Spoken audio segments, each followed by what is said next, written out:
I'm sexy, I've got the looks that drives a girl wild. I've got the moves that really move them. I said chill, up and down their spine. I'm just a sexy boy. Welcome back. I can finally say welcome back. It's been a few weeks since I've had a podcast here, and happy 2015 to y'all. This is Brian Bullock, and this is BBoKnowsPod39, and with me I have, once again, Mr. Lindetrain. You can catch him at Lindetrain on Twitter. How you doing tonight? Pretty good, man. How you doing? I'm good. I hate the fact that I can count the temperature on two hands here, but other than that, I can't complain. That's too bad, dude. I'm wearing shorts right now, so I can't say I feel your pain. Yeah, you can go fuck yourself. So before we start, do you have any minus 600 locks for $5 that we could put down? I've been pretty hot on those recently. So I don't know if I want to just be giving those out for free. I'm pretty confident in my ability to scope those out and, cash those tickets. So I'm not sure that's something I just want to be giving out for free for everyone.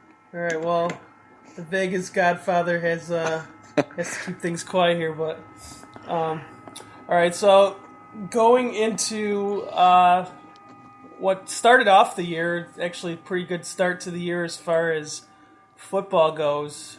We had our first college football playoff, and obviously Oregon and Ohio State advanced, and I was curious to get your perspective on the effects of the playoff on the sports book. If you had experienced, I guess, a reflection of ratings says that the ratings show the game did really well, and I would assume that most of the time when that's the case, that it would reflect just as much in the sports book. Would you agree with that? Yeah, I think there was definitely quite a bit of interest in both those semifinal games. It was just it's a little different though. The whole format is so different than it was like the last couple of years. Like how they used to do it, they'd have the 4 BCS games and then the title game, and they'd play like one each night. So you kind of had an isolated game. You didn't have 2 or 3 games going on a day, and then they switched to this format this year where you've got 3 games on New Year's Eve, 3 games on New Year's Day, and then you got the semifinals at night. So you can't really tell as much that it's any busier. It almost just feels like it's part of the day, and it's just 2 more games on the slate. So it was definitely a lot different, but I would imagine that the handle was definitely bigger than the average BCS game last few years. Sure, and you probably get decent traffic on New Year's Day in general anyways, right? Oh yeah, it definitely stays pretty busy. That's not a day you're getting off as much as I'd love to get that day off. You're not getting it off. So yeah, I know with my buddy who works at a casino around here, I know that they have like a point system for days off where you get so many points throughout the entire years. Do you have something similar to that? Well, you just kind of accept that some days you're going to be working that you typically would get off in a normal job. You're going to be working Thanksgiving Day. You're probably going to have to work Christmas Eve or Christmas, and you're going to be working New Year's Eve and New Year's Day, and that's kind of how that goes. There's really nothing you can do about it because there's always some kind of sports going on those days, so you can't, they don't just close the book down, so you kind of just have to suck it up and deal with it. Yeah, so were you... As a bettor yourself, did you get in on any of the action yourself for any of the playoffs? Oh yeah, I was definitely involved. Well, actually, I have an Ohio State future, which amazingly is still alive. I did not have high expectations going into the Alabama game, but somehow I still have some hope there. So I'll be rooting for them in the title game. Other than that, I think I just had Oregon first half, and I ended up playing them in the second half, and I didn't touch the Alabama game. I couldn't quite figure that out. So, so it went well for me, but I don't know if it went so well for everyone else because I know a lot of people liked Florida State and a lot of people liked Alabama. Yeah, I think so. Did you when you bet Ohio State, did you bet them after the Braxton injury? No, I happened to bet them, I guess it was after the Braxton injury. It was in November. I found, I think they were 40-1 somewhere, Okay. and it was before they played Michigan State. And I said, well, if they beat Michigan State, they might have a shot. And then J.T. Barrett went down, and I was like, I'm totally done. And then somehow they beat Wisconsin and then beat Alabama. So it's kind of crazy how it worked out, but I'm not complaining. Now, in your fair estimation, and it might be hard to do with the fact that you're holding an Ohio State ticket, but did you think that they deserved to be in that spot, given the fact that they leaped over TCU and Baylor to get there? No, I really didn't. I thought that TCU deserved to be there.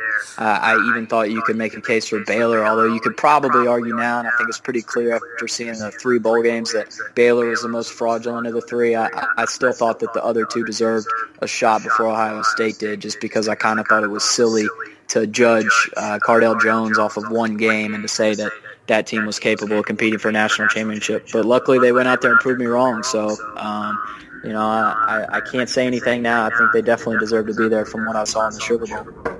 Yeah, I think just like anything in life, it's not, things aren't always going to be fair, but in the case of Ohio State, they definitely, I would say, definitely making the most out of their opportunity, whether it was fair or not. Yeah, absolutely. So, any plans to hedge off of the bet? Yeah, I'm hanging tight right now, waiting to see how low the Oregon money line will go, and if there's hopefully a good opportunity, I'll hedge some of it. I've got quite a bit to work with, luckily. So I don't think I want to keep everything. Going up against Marcus Mariota and that offense, I think I want to hedge some for sure. So I'll still be rooting for the Buckeyes, but I won't be riding the whole ticket on it. I don't think I could do that. Yeah, that'd be a little make me a little too nervous. I don't know if you remember that story. I don't know how true it was. I think it was true. The guy who had the unhedged Auburn ticket last year. Yeah. For like 25, and it was like 300 or something to 1. I don't know, but I mean, obviously, you didn't get those kind of odds, but still, for me, I don't know. Are you normally a hedger? It just depends on the situation. I mean, I fight tooth and nail with people on Twitter, especially like Cheetah. It seems like every time futures come up, we end up arguing about hedging. And I'm a little more aggressive when it comes to wanting to hold on to the ticket for longer and hold off as long as possible on hedging. But I think in a situation like this, if you're sitting on a 40-1 ticket and you only have to lay $2 on the favorite on the money line to hedge, I certainly would endorse, hedging for at least some. It's really just a matter of what you're comfortable with. But, in the right situations, yeah, I think it's not a terrible idea to hedge and lock up some money no matter what happens. Sure. So do you think with the 4 teams that were in it, with obviously all of them having sex appeal as far as college names go, do you think that would get more money into the books than, say, TCU or Baylor, or do you think that in games like this that it doesn't really matter who's involved? Oh, I think Ohio State being in there definitely had a big effect on drawing some folks into the books, and I think you just probably wouldn't quite see that as much if TCU or Baylor had been there. I mean, I know that there still would have been plenty of people that would have wanted to have action on the game. But there's not as many people anywhere that are as interested in Baylor or TCU as Ohio State. So as much as it helped the ratings, it probably helped the handle a little bit on the game as well, just because there are just a lot of people that are either fans of Ohio State or have more of an opinion on Ohio State playing, or, I do definitely think that it had some kind of effect. So having those big-name schools in and not having a team like, TCU, who's rarely ever in the national picture, or having a Boise State, which probably would have hurt. I do think having 4 big-name schools contributed to the handle.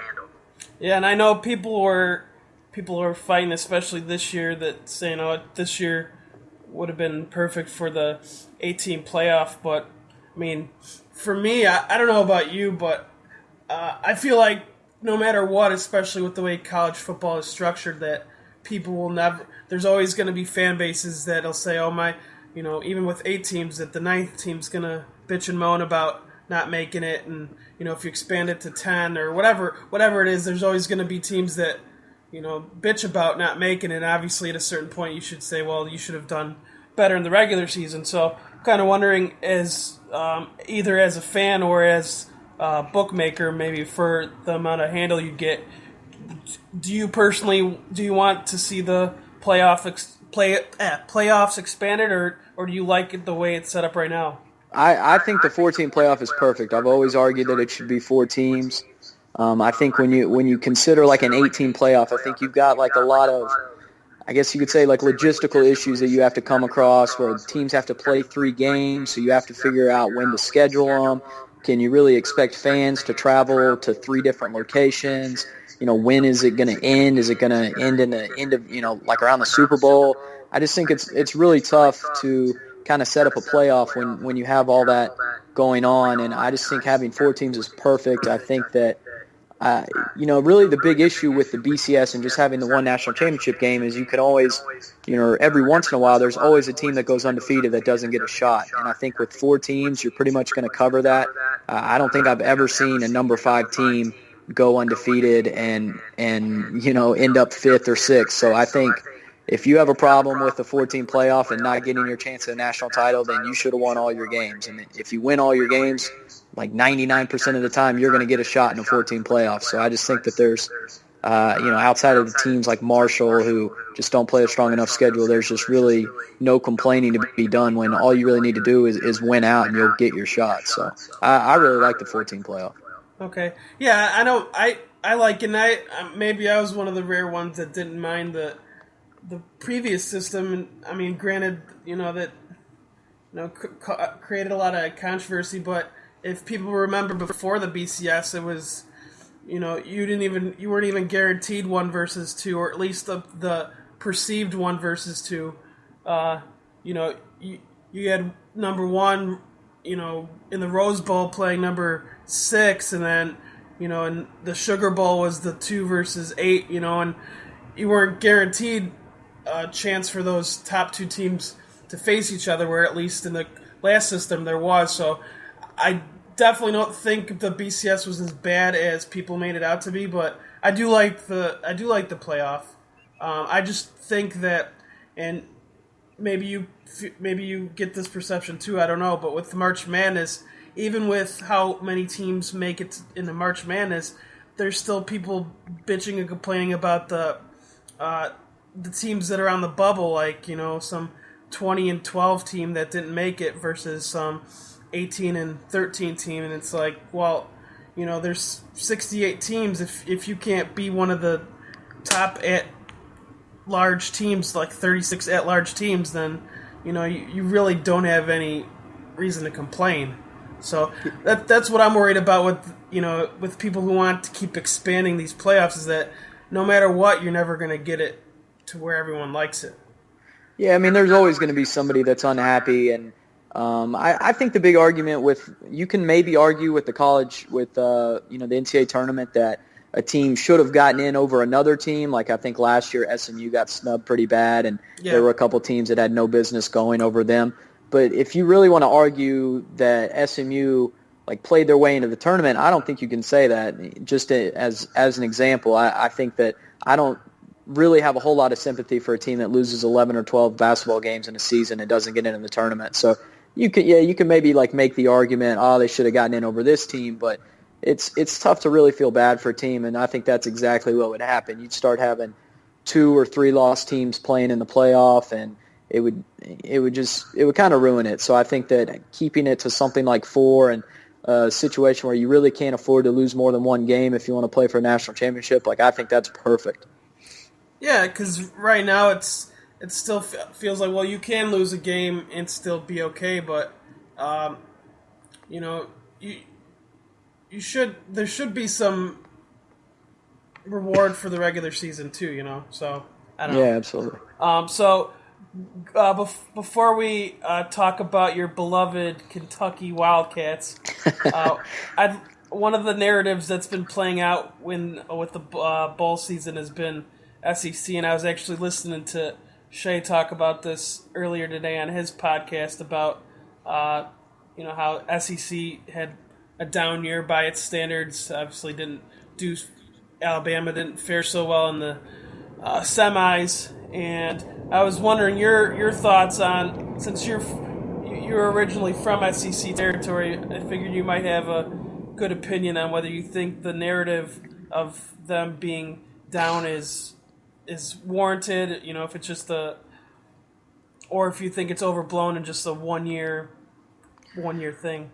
It's crazy because despite being from Kentucky, I was always one of the people who rooted against the SEC in national championship games because it drove me crazy that the SEC thought they had this reign over college football and that everyone was terrified of the SEC. I didn't think it was good for college football. I didn't like it, and having to listen to SEC fans for 10 years, it just really, I didn't enjoy it. So I was a big supporter of Florida State last year. I was really glad when they won, and I've never really rooted for the SEC in a title game. And then all of a sudden this year I turned into this SEC defender on Twitter where I'm always, standing up for the conference and always like trying to, convince people that the SEC is not that bad. But then you see some of these games, and as the bowl season went on, and especially New Year's Day, it's just really hard to argue with anyone who says that the SEC was a little overrated. I mean, you could maybe give Auburn and LSU a pass. I mean, they played teams in games that I don't really think they were that interested. But you look at the two Mississippi schools that are playing in a couple of the best bowl games they've ever been in, and they got completely destroyed. And then Alabama playing in the playoff, and they lost to a team as big favorites. So I certainly think there's a case to be made for anyone who wants to say the SEC's not that great. And I'm okay with eating crow in that instance because I do think it's good for college football that these other schools aren't going to be scared of the SEC anymore, and I think it's going to make for a lot more exciting playoffs in the future. Yeah, it's one of those things where I don't know, maybe where American basketball went through that phase where we were so dominant as a dream team, and people. All these other countries wanted to step up their game and get better, and I don't know if maybe you're seeing the thing across the college landscape similar to that. I don't know if that's really the best example. That's the only one I could think of at the time. So if it was bad, then I'm just gonna blame Lindetrain. But yeah, it's all my fault. So speaking of the SEC, I figure we should touch a little bit on college hoops in Kentucky. Needless to say, survived a little scare yesterday. Oh yeah, geez, you should have seen me. You wouldn't have wanted to be around me the last 2 minutes of that game. So, do you watch all of their games front to back very intensely?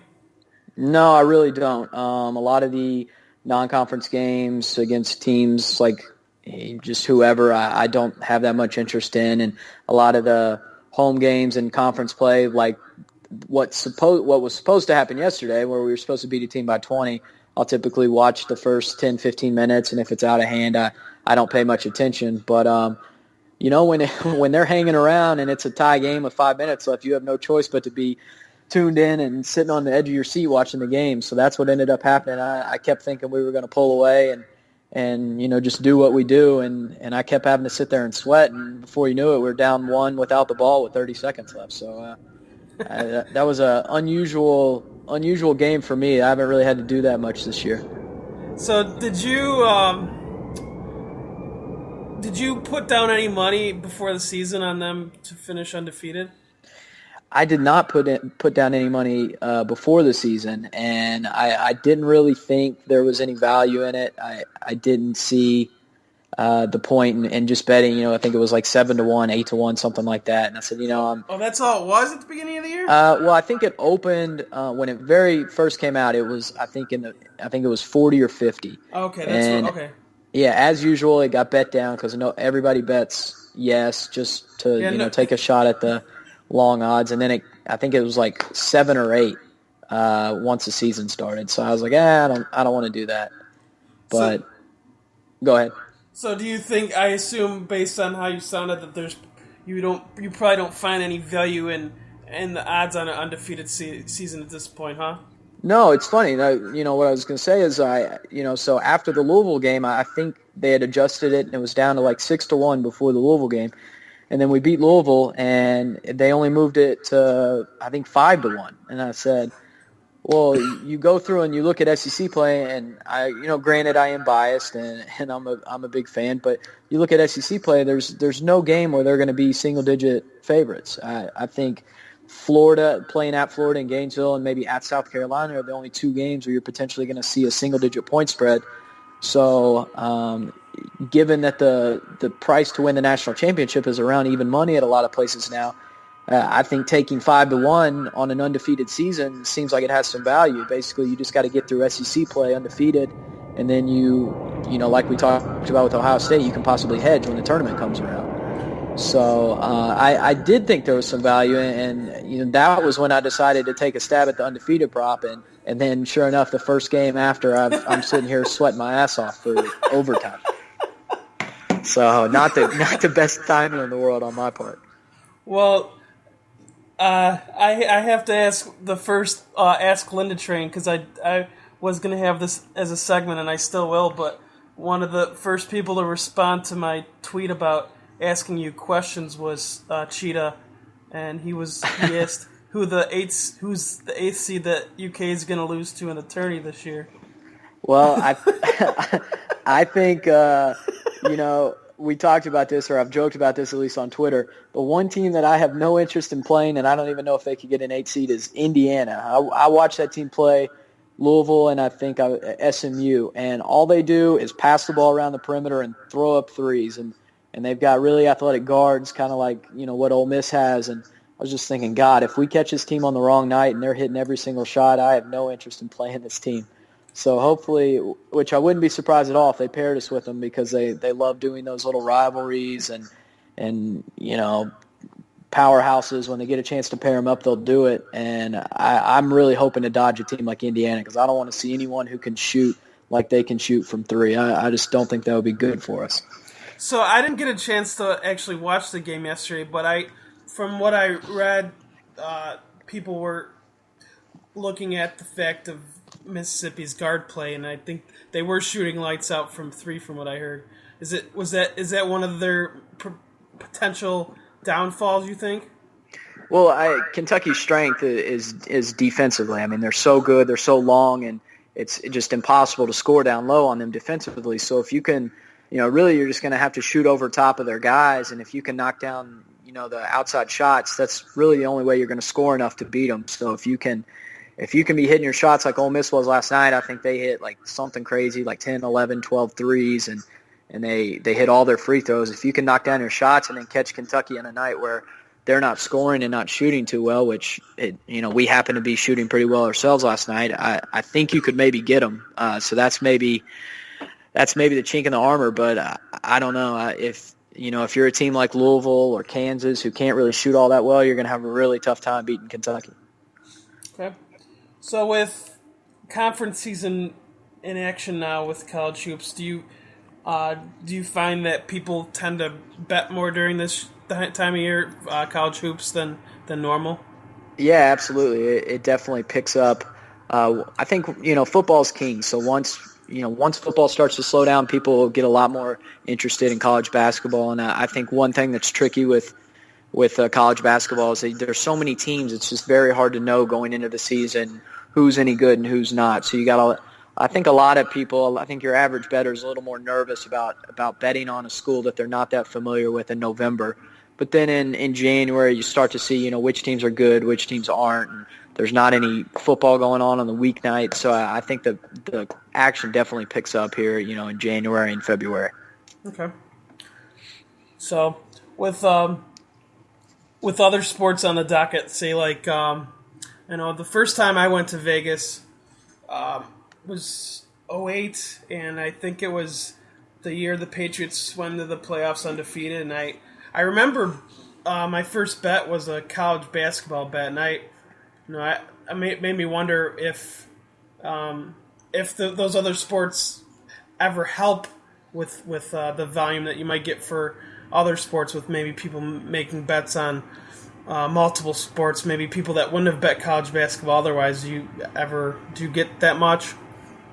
No, it's just, honestly, people really come in and like I think if you looked at the next few weekends, they'll mostly stick to the football, and handle definitely goes down on the other sports when you've got a football Saturday or football Sunday in the playoffs. I mean, that's what people are interested in betting. And if you looked at New Year's Eve or New Year's Day, for instance, there was not much interest in basketball. So I think a lot of people, they just focus their energy on football and they don't pay much attention to basketball on the days that on the weekends, and then during the week when there's nothing else going on, that's when they take a look at basketball. At least that's what a lot of people do. I mean, guys who are really committed will obviously look at everything and commit their time to all the sports. But most people will just kind of focus on whatever the big thing is that day. Sure, that makes sense. So with that, do you feel like when those other sports are in the background, say like college basketball, that you guys might be more vulnerable? It's tough to say just because you're able to see what the market is on a lot of these games, and you kind of try to stay somewhat reasonable with your numbers and try to trust the market and hope that the numbers that you see are fairly accurate. And I have heard that argument a lot, that people say, oh, well, they're not really paying attention to this sport. That's not necessarily true. I mean, we're still managing things just like we would normally. It's just that we have more on our plate. So I don't think we're necessarily more vulnerable. We're busier, you could say. Okay. All right. So speaking of busy, I'm having gone there for NFL playoffs. Like I said in the past, I saw how busy it gets during NFL season. So with the wild card weekend, I assume that business is pretty good. Yeah, it should be. I think this weekend should be a good weekend because you have the wild card games. Or you're referring to last weekend or this upcoming weekend? Well, actually, a little bit of both. Yeah, last weekend was great. Everybody's excited for the playoffs to get underway, and it's your first. I think it was the first real weekend of college hoops starting up too. So. That does help a little bit. I think conference play gets going right when the wild card starts. But next weekend should be good as well, just because you have the title game on Monday. So anyone that comes in town for the wild card games might hang around and stay for the title game on Monday. So it should be good. I think there'll be plenty of people out and looking to bet on some football. So are you working all 3 days? Saturday, Sunday, Monday?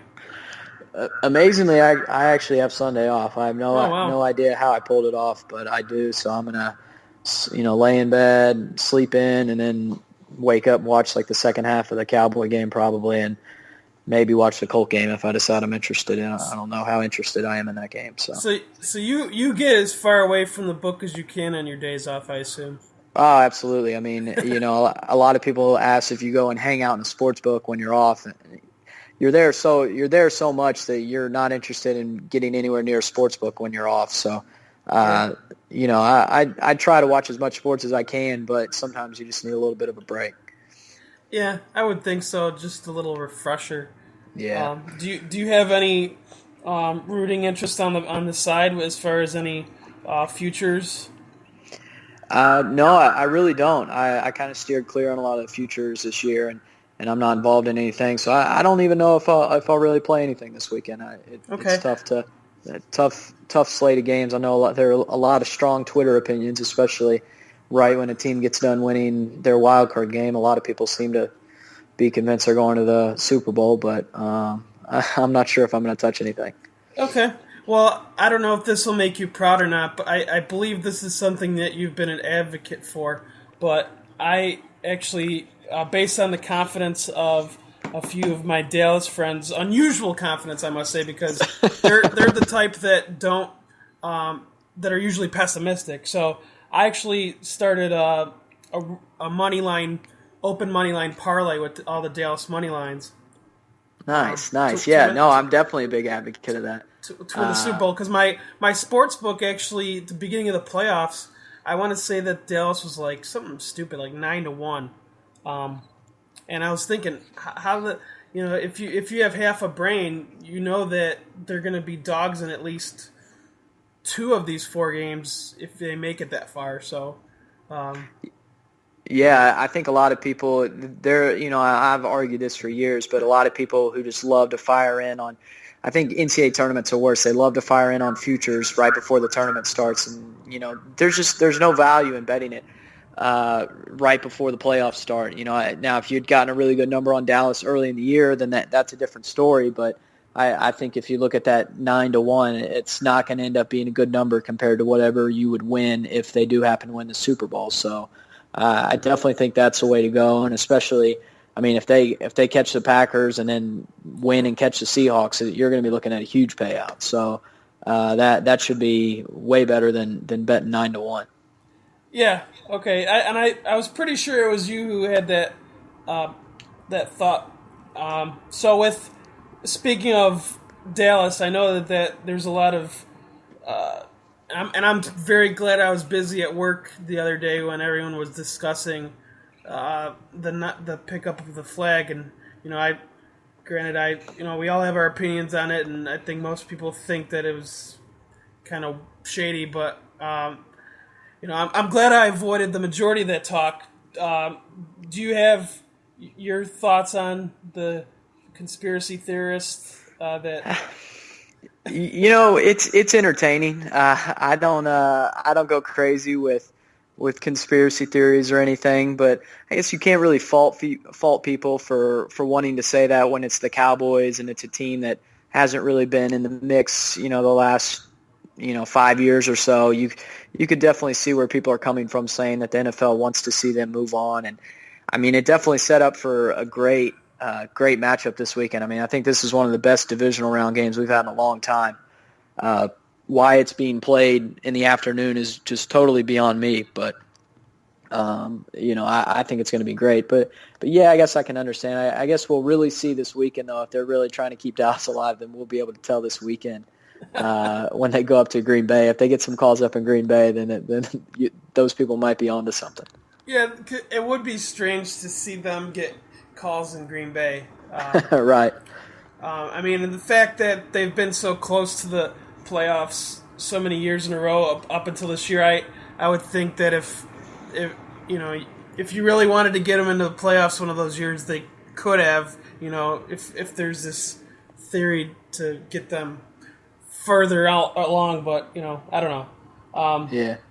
So, anyways, we will move on to one of the topics that I had several people address when I was asking about. I noticed that. Hashtag Ask Lindetrain. And that is the subject. And, for everyone listening, I'm going to try and change this up every now and then with this year. I'm going to try and have a little bit of a looser format. I don't necessarily... it's still going to be sports gambling focused, but with something like this, there's too many people that were asking about this for me to ignore it, especially for this podcast. So, with you seem to be well known for your dating exploits with online, and I don't know if you knew this, but I actually met my fiance on a dating site. Oh, I didn't know that. Okay, Cupid. And oh wow! I don't know. Is that one of the sites that you use? I haven't used that site. I've heard some good things, but I haven't tried that site out. Okay. No, she was the second girl I found a date with on there, so it worked out pretty well. That's crazy. I know of the success that these sites can bring, and I know several other people that have had luck with them. So, how are your experiences with the dating, online dating adventures? I've really had no luck whatsoever, but I will say that I'm pretty apathetic when it comes to these websites, and you'll catch me in spurts, especially in the summer when I'm bored and nothing's going on, that I'll put a little more effort in. But if you expect me to put any effort in during football season, it's not happening. I don't think I've been on. Sadly, I don't think I've been on Tinder in 3 or 4 months, just because I'm so engulfed in football that I'm just, the last thing I'm concerned about is trying to talk to all these chicks on Tinder, and it's, which is pathetic, and that's probably unacceptable. But if you had seen some of the girls that I get matched up with when I do get on Tinder, you wouldn't fault me for it. What? So, Damn it! Why do I have to have a cold? Right. This is hurting me right now. I can't. It hurts to laugh, so I'm gonna try and not laugh at I'm sorry. what you're saying. But so you have. I was gonna actually ask you. It doesn't sound like you've been using it much, but I was gonna ask you if what girls thought of degenerate betters. I don't even know if I've really gotten that far. You don't. They don't have any interest. You maybe talk about sports in general, but they don't seem to have much interest in knowing if you bet on sports. I think I was telling one girl that I worked in a book, and she had no interest in asking anything more about that. So you don't even get into the degenerate stuff. I'm sure, some of these other guys start rambling. I guess you could try. That would be a fun experiment to, say, what did you think about such and such bad beat or something like that, and see what they respond with. But I've never considered trying that out. But that would maybe be fun. Well, because I don't know if you follow Rob Perez, Worldwide Wob, with his Tinder exploits, where he was asking girls what they thought of certain NBA teams entering the season. Yeah, I have seen that. That's pretty good. I got a kick out of that. So with the people that you've met in Vegas, from gambling Twitter, which ones do you think would get the most right swaps, and which ones would get the least? It pains me to say. It really pains me to say this. But meeting Faden, I think he'd probably get the most right swipes, just because he's a really tall guy and he doesn't look like a bum, which is, a decent amount of the time the case when you meet up with Twitter people. So I'm guessing that girls probably see his picture and say, all right, well, I'll swipe this guy right. But then I'm thinking the conversations probably last like 3 to 5 minutes max. I'm thinking that's about as far as it gets with him. I'd really like to see how much he trolls them. Yeah, well, I'm sure he definitely tries based on what he does on Twitter. But no, I mean, like I said last time, I think he had 3 chicks with him when I met up with him. So it doesn't seem like girls have any. They seem to be interested in him. So I wouldn't be surprised at all if he does all right on Tinder, at least as far as getting swipes. As far as left swipes, this was kind of tough because I didn't want to throw anybody under the bus. But the last couple times I've met up with him, Cheetah's had a huge lumberjack beard, and I think if he put a picture up with the lumberjack beard, I don't know if he'd get many left swipes. I'm thinking he'd get or I think he would get a lot of left swipes, I should say. So you're saying the beard plus the Dr. Pepper combination is not? Yeah, I don't know. I mean, maybe the beard plays for his wife, but I don't know. I don't know how it would go for the girls on Tinder. But I mean, I can't really say anything. But I'm just, you made me pick someone. And then as far as I didn't make you, I didn't put a gun to your head. But okay. And then I was thinking about it as far as people who would maybe get swiped right, but then not get a response. I'd have to say Slam would definitely be at the top because I'm sure he'd say all sorts of stupid shit, and girls wouldn't want to respond to him.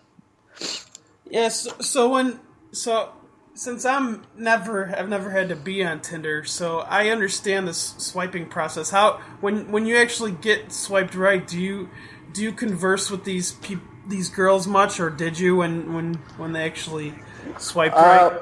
Well, whenever I got a lot of my matches, you could say, whenever they swiped me right and I swiped them right, were situations where either I got fucked up or my buddies got fucked up and got on my Tinder and swiped every girl right. And then you get on, and all the girls that matched you are girls that there's no way you would have consciously swiped right if you had been like slowly going through. So it's just it seems to be very rare that I can just get a normal, decent sized girl that swipes me right. So maybe I need to just like go all catfish on them and try something else. Maybe go with someone else's pictures. Are we gonna see you on MTV? Yeah, you might. I mean, shit. They might come into the book one day with all the cameras and everything and drag me out of there. So as far as so you haven't actually gone on a date in a while then, but when you did, what were some of your better stories, either best or worst stories? I don't have any good stories as far as that concerned. I do have a good story. My roommate, I think, went and met up with a chick, and she ended up, I guess, answered the door and told him he had to be quiet because her boyfriend was in the bedroom and she wanted to like go in the garage or something. So that was kind of interesting. He got called over to a girl's house while her boyfriend was there. Wow. But I don't have anything good like that. Nothing. I haven't had anything exciting that I can come home and tell everyone about. So well, I got nothing. Might have to have you back on when Vegas gets slow and you could use the site again. Yeah, for sure. So with this next segment here, this will be the Ask Lindetrain segment, the official segment. And this is something I might do with more people in the future for people to ask random questions about. Faden was asking, when I move to Vegas, do I have a couch to sleep on?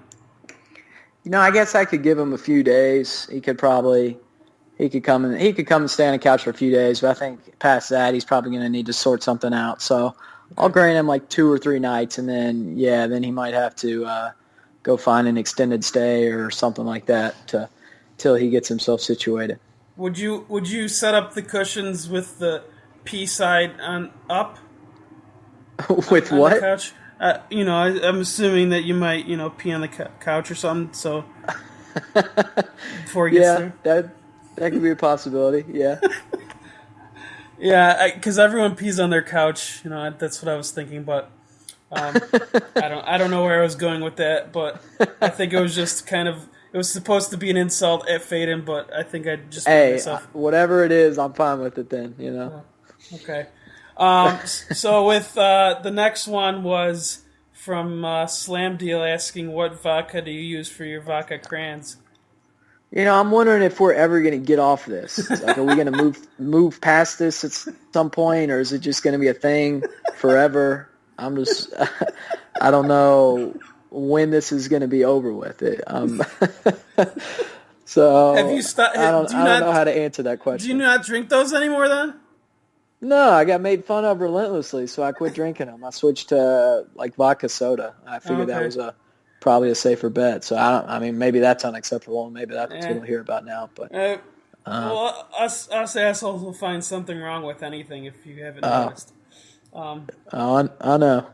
Yeah, and unfortunately I forgot to mention that I don't have any Kentucky fucking cousin stories from Shay, any questions from Shay, so.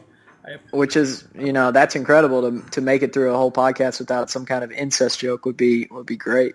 Yeah, I think if you took if you laid the juice on that one, I think you're gonna be out your money there. So, one of the next questions was from Sports by John, and he was asking, the next time Vegas and the NFL fix a game, can you let us know ahead of time?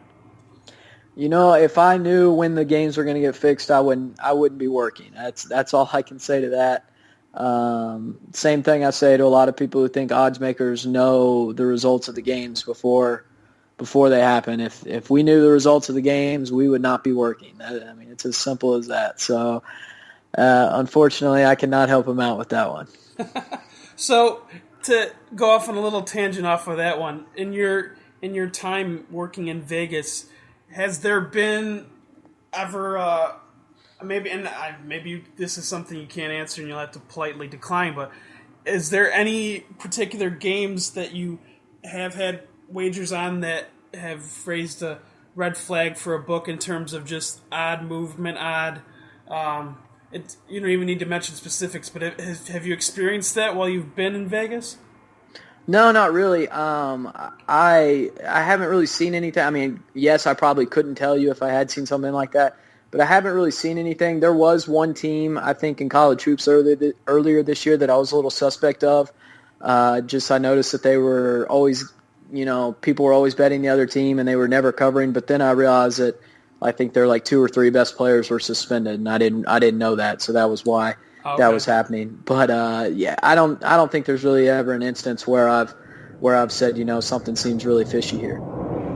Okay. All right. I kind of already covered the Mr. Colin Wilson asking about Vegas Tinder match Plenty of Fish and eHarmony. I think eHarmony, yeah. I don't think I've tried that one out. Have you tried that Farmers Only? Have you seen commercials for that? No. Yeah, I have seen commercials. I have not gotten around to that. That would be more fun to do in like Kentucky than Nevada. I don't think that would get much action. I don't know really here. how many farmers are there in Vegas. Yeah, there's not too many. I'll tell you that. And if there are, I'm not sure if they're the type of people you probably want to meet. Yeah, well, they're probably not doing too well if they're trying to farm in the desert. So probably not the smartest people. Yeah, but they need a. I think they need a better model. Let's just put it that way. Right. Better business model. Yeah. All right, and one of the other questions was comparing members of the UK basketball team to your favorite Twitter personalities. That was from Aaron Kessler. Ooh, I totally didn't even think about preparing for this. Actually, I added that. I forgot to add that one originally, so I apologize for catching you off guard with that one. But no, it's all good.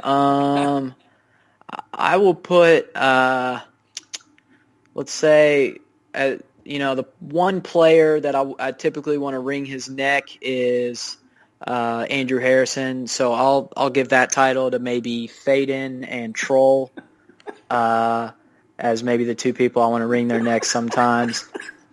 God, who else? Man, that's a good question. Damn, I have not. I'm trying to think. I guess you could say we could maybe say this one. You could definitely say Cheetah is Cauley Stein because he gets incredibly defensive about everything. So you could maybe make that comparison for him. As far as everyone else, I don't know, man. I can't really. I can't put anything together. That's tough. Do you see anyone with the Coach Cal personality? I'll give Todd Furman the Coach Cal because he's real smooth. He's smooth on the air. He always gives a good interview. So that's who I think. I know he's not technically probably in our little Twitter group, but that's who I think of as far as always having something on the tip of his tongue to spit out. So that's maybe my comparison there. I don't know that's a good question though. I wish I had sat down and really thought about that one. I put that one on me. I'll actually take the official. I can't blame you for that one. I added that one to the outline a little too late there. Yeah, it's all good. I saw that question. I forgot about it too. Okay. All right. Well, I'm gonna try and keep these shorter for this year, so I don't really have much else on the outline here. Is there anything you wanted to mention before we call this a night?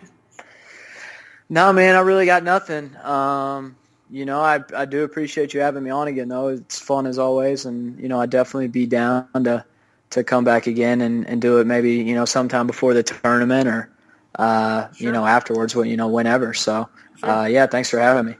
Yeah, no problem. And everyone, I'm looking forward to this. I think I got something lined up for every week this week. I'll probably let you guys know about BBK40 pretty soon. I'm pretty excited for the next couple ones. So, not that I'm not excited for this one, but you know what I'm saying. But anywho, enjoy your Wildcats, and hopefully you're not teased anytime soon on that. You could at least live to see another day with that bet for a few more weeks at least.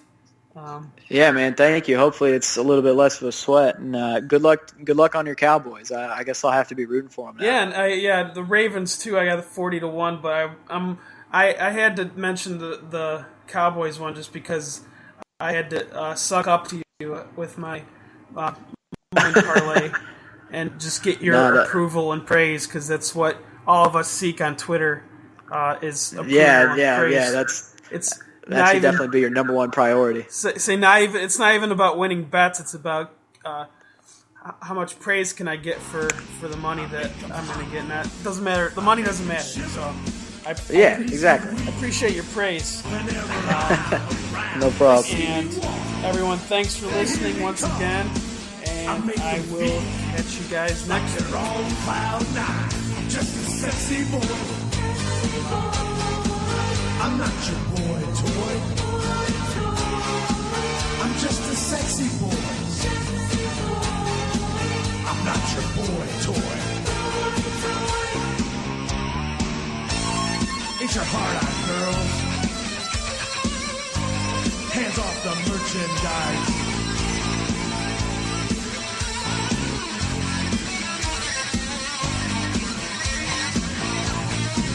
I think I'm cute. I know I'm sexy. I've got the looks that drives a girl wild. I've got the moves that really move them. I said chill up and down their spine. I'm just a sexy boy. I'm not your boy toy. I'm just a sexy boy. I'm not your boy toy. I make them hot. I make them shiver. Their knees get weak whenever I'm around. They see me walk. They hear me talk. I make them feel like they're on cloud nine. I'm just a sexy boy. I'm not your boy toy. I'm just a sexy boy. I'm not your boy toy. Ain't your heart out, girls? Hands off the merchandise.